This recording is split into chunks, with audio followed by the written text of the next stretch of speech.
ವಿಧಾನಸೌಧದಲ್ಲಿ ಪಾಕ್ ಪರ ಘೋಷಣೆಯ ಕೂಗಿದಂತ ಆರೋಪ ಪ್ರಕರಣಕ್ಕೆ ಸಂಬಂಧಪಟ್ಟಂತೆ ಕಬ್ಬನ್ ಪಾರ್ಕ್ ಠಾಣೆ ಪೊಲೀಸರಿಂದ ತನಿಖೆ ತೀವ್ರಗೊಂಡಿದೆ. ವಿಚಾರಣೆ ಕೂಡ ತೀವ್ರಗೊಳ್ತಾ ಇದೆ. ನಾಸಿರ್ ಹುಸೇನ್ ಬೆಂಬಲಿಗ ಮೊಹಮ್ಮದ್ ಶಫಿ ನಾಶಿಪುಡಿಯ ವಿಚಾರಣೆ ನಡೀತಾ ಇದೆ. ಶಫಿ ನಾಶಿಪುಡಿಯ ಆಡಿಯೋ ಮಾದರಿ ತೆಗೆದುಕೊಂಡು FSLಗೆ ರವಾನೆ ಮಾಡಲಾಗ್ತಾ ಇದೆ. ತಾನು ಪಾಕಿಸ್ತಾನ್ ಜಿಂದಾಬಾದ್ ಅಂತ ಕೂಗಿಲ್ಲ, ನಾಸಿರ್ ಖಾನ್ ಜಿಂದಾಬಾದ್ ಅಂತ ಕೂಗಿದ್ದೇನೆ. ಹಾವೇರಿಯಲ್ಲಿ ಹಿಂದೂ ಮುಸ್ಲಿಂ ಇಬ್ಬರು ಚೆನ್ನಾಗಿಯೇ ಇದ್ದೇವೆ.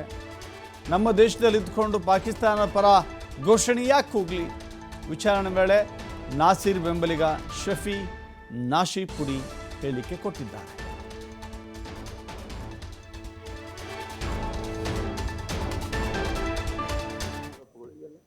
ಈ ಥರ ನಾನು ಯಾವುದೂ ಸ್ಲೋಗನಿಗೆ ಜೈಕಾರ ಹಾಕಿಲ್ಲ. ಈ ಥರ ನಾನು ಸ್ಲೋಗನ್ ಕೇಳಿ ಇಲ್ಲ.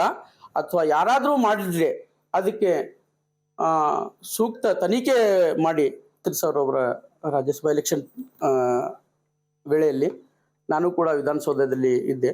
ಅವ್ರು ಗೆಲುವು ಸಾಧಿಸಿಕೊಂಡು ಹೊರಗಡೆ ಬಂದ ಮೇಲೆ ಎಲ್ಲರೂ ಜೈಕಾರ ಹಾಕಿದ್ರು. ನಾಸಿರ್ ಹುಸೇನ್ ಜಿಂದಾಬಾದ್, ನಾಸಿರ್ ಹುಸೇನ್ ಜಯವಾಗಲಿ, ನಾಸಿರ್ ಖಾನ್ ಜಿಂದಾಬಾದ್, ನಾಸಿರ್ ಸಾರ್ ಜಿಂದಾಬಾದ್ ಅಂತೇಳಿ ಎಲ್ಲರೂ ಜೈಕಾರ ಹಾಕಿದ್ರು. ನಾನು ಕೂಡ ಜೈಕಾರ ಹಾಕಿದ್ದೀನಿ, ಕೈ ಎತ್ತಿದ್ದೇನೆ, ಜೈ ಜೈ ಅಂತ ಹೇಳಿದ್ದೀನಿ ಸರ್. ಮತ್ತು ಈ ಒಂದು ಬೇರೆ ಆರೋಪಗಳು ಬರ್ತಾ ಇದೆ, ಇದು ಸುಳ್ಳು ಆರೋಪಗಳು ಇವೆಲ್ಲ. ಈ ಥರ ನಾನು ಯಾವುದೂ ಸ್ಲೋಗನಿಗೆ ಜೈಕಾರ ಹಾಕಿಲ್ಲ. ಈ ಥರ ನಾನು ಸ್ಲೋಗನ್ ಕೇಳಿ ಇಲ್ಲ. ಅಥವಾ ಯಾರಾದರೂ ಮಾಡಿದ್ರೆ ಅದಕ್ಕೆ ಸೂಕ್ತ ತನಿಖೆ ಮಾಡಿ. 2000 ರಾಜ್ಯಸಭಾ ಎಲೆಕ್ಷನ್